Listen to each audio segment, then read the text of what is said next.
Pythagoras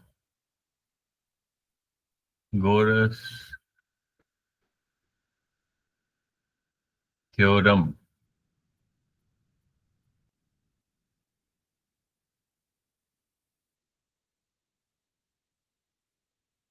हाँ बताओ Harshal. Sir means there is an triangle, then it is equal hypotenuse square is equal to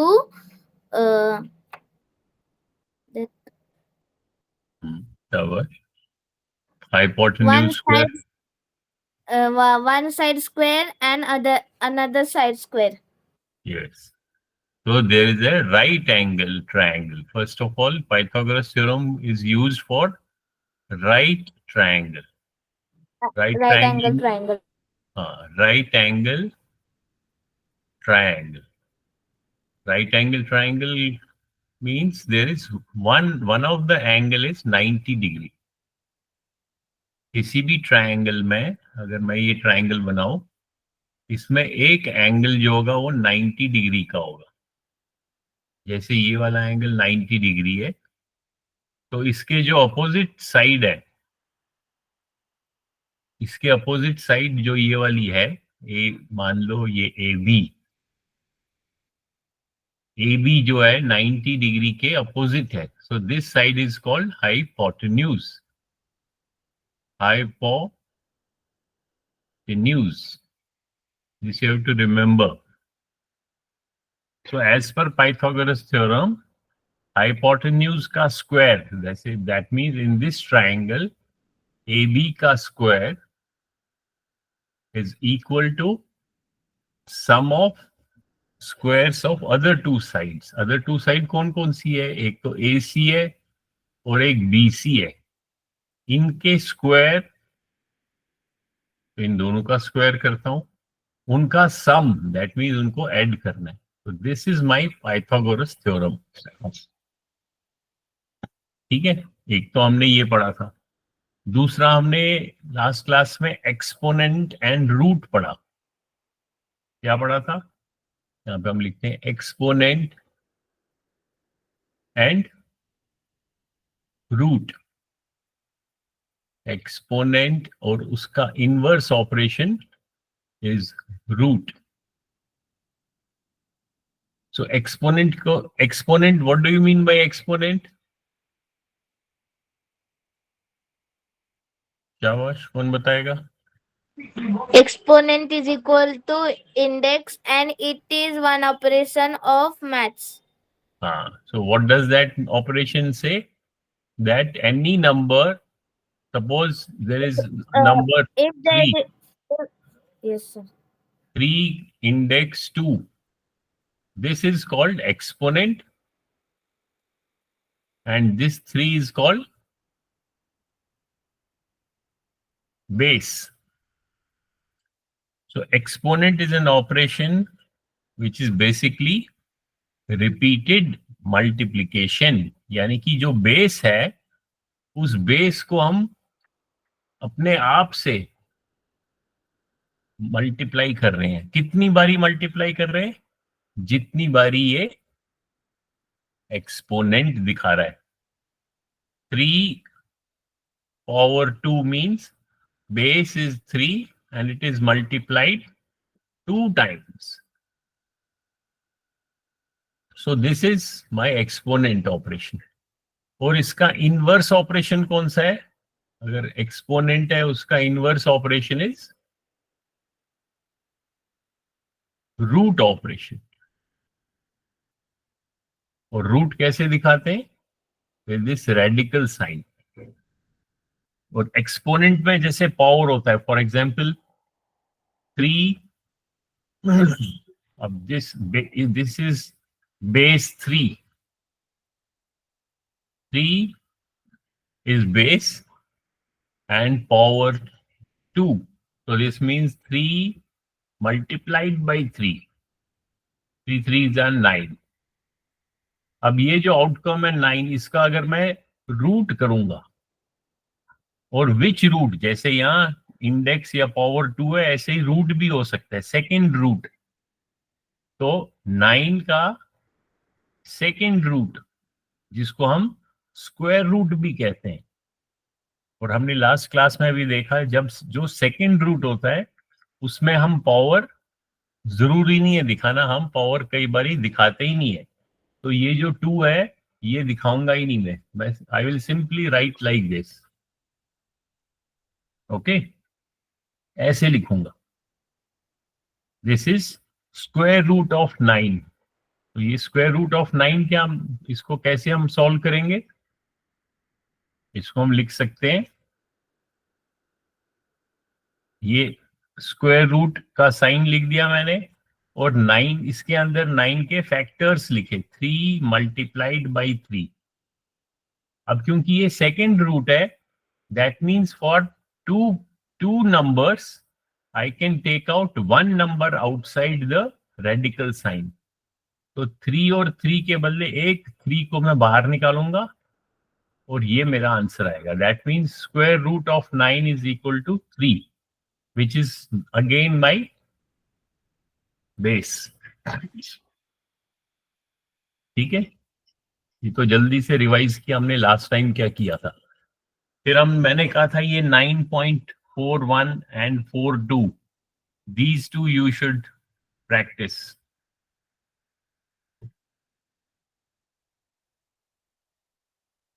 किसने practice किया किसी ने?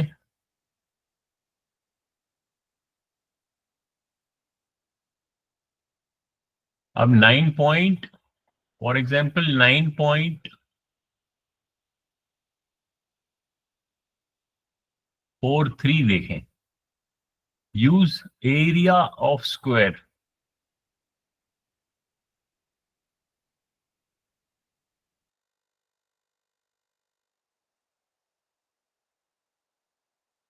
एरिया देखो, ए बी स्क्वायर मीन्स जो ये साइड ए बी है इसको 2 बारी मल्टीप्लाई करेंगे। और स्क्वायर में क्या होता है? स्क्वायर में लेंथ मल्टीप्लाइड बाय लेंथ, तो 2 बारी मल्टीप्लाई होता है। दैट मीन्स हम पाइथागोरस थ्योरम को ऐसे भी दिखा सकते हैं कि मेरे पास एक, suppose I have a right angle triangle, this is my right angle triangle. Now this a, when I say a b square also means, इसको आप ऐसे भी सोच सकते हो, ऐसे पिक्चराइज कर सकते हो कि ए बी पे एक स्क्वायर है, तो ए बी पे I will draw a square.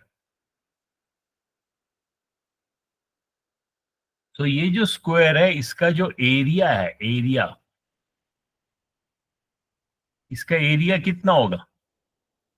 जो इसका ये साइड है ए बी का, और ये वाला लेंथ, ये दोनों सेम होगा, length multiplied by length, that means a B का square will be area of this square जो यहां हमने ड्रॉ किया। And this should be equal to, कि अगर मैं बीसी पे एक स्क्वायर ड्रॉ करूं और एसी पे एक स्क्वायर ड्रॉ करूं, जो उनका एरिया होगा ये वाला, इसका एसी का स्क्वायर का एरिया और बीसी स्क्वायर का area, that will be equal to my this square.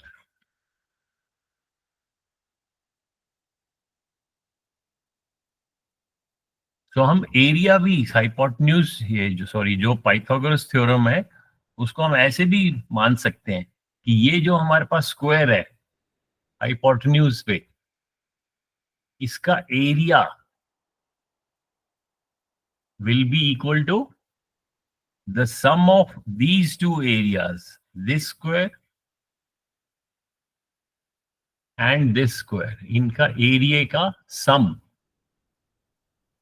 तो ऐसे भी हम पाइथागोरस थ्योरम को we can understand like this।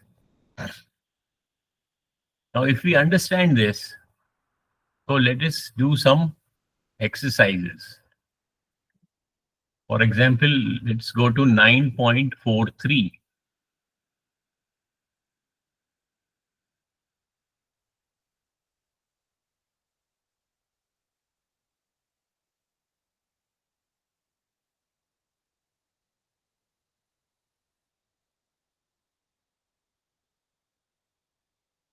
ये तो हमने किया था, ये वाला बताओ। अब देखो यहाँ पे एक ट्राइंगल दिया हुआ है, right angle triangle. So this is a right angle triangle, जो बीच का ट्राइंगल है, इसमें ये है, this angle is 90 degree and this is your height. Sir हाँ सर आपने ये वाला एक बार होमवर्क में दिया था। हाँ, तो ये जो ये साइड है, ये हाइपोटेन्यूज है, और यहाँ पे इसका ये स्क्वायर बना लिया मैंने। अब यहाँ इसका एरिया कितना दिया हुआ है,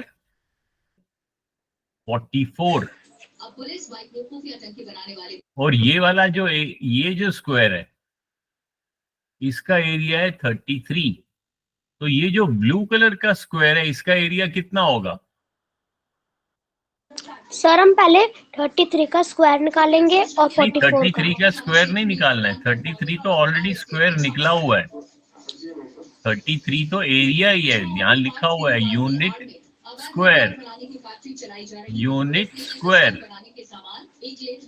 यूनिट स्क्वायर का मतलब ही है, ये तो ऑलरेडी स्क्वायर किया हुआ है, तभी तो स्क्वायर ड्रॉ किया है।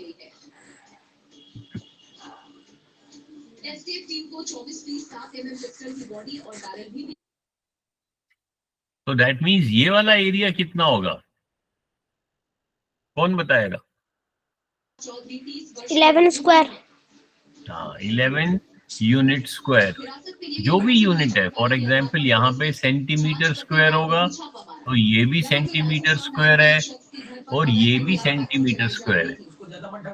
तो this will be, because this 44 should be equal to 33 plus this square. तो ये जब हम निकालेंगे, दिस विल बी 11। आदर्श आप अपना म्यूट करो, पीछे से टीवी चल रहा है आपका। तो दिस इज 11।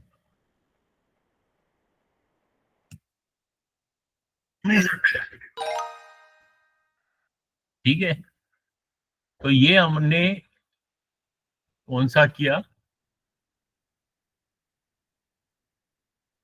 ये हमने लास्ट टाइम भी किया था, फिर हमने रिपीट किया, राइट एंगल एंड पाइथागोरस। इसमें हमारे पास ये 3 एक्सरसाइजेज हैं, यू शुड प्रैक्टिस दीज 3, उससे आपको अच्छी कॉन्फिडेंस आएगी।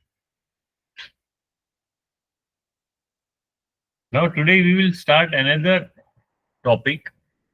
ट्रायंगल के अंदर ही हमने नया टॉपिक ये स्टार्ट किया था वैसे। इस टॉपिक का नाम है कॉन्ग्रुएंट ट्रायंगल्स। कॉन्ग्रुएंट लिखो कॉपी में, कॉन्ग्रुएंट, CON, कॉन, ग्रू एंट, ENT, एंट, congruent. Congruent triangles.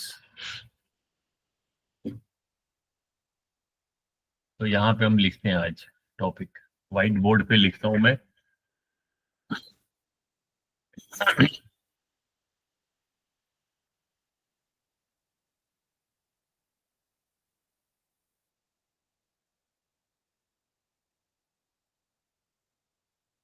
congruent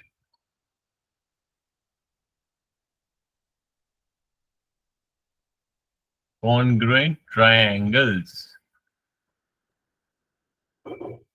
congruent क्या होता है?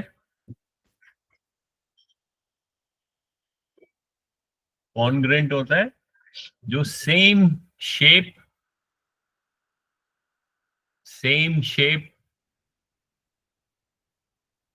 And same size.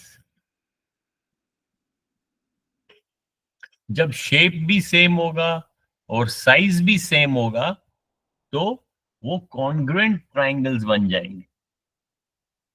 और कॉन्ग्रुएंट से क्या होगा, वो एक दूसरे के ऊपर एकदम ओवरलैप होंगे। फॉर एग्जाम्पल, अगर ये एक ट्राइंगल है और दूसरा ट्राइंगल ये है, इनका शेप भी सेम है और साइज भी सेम है,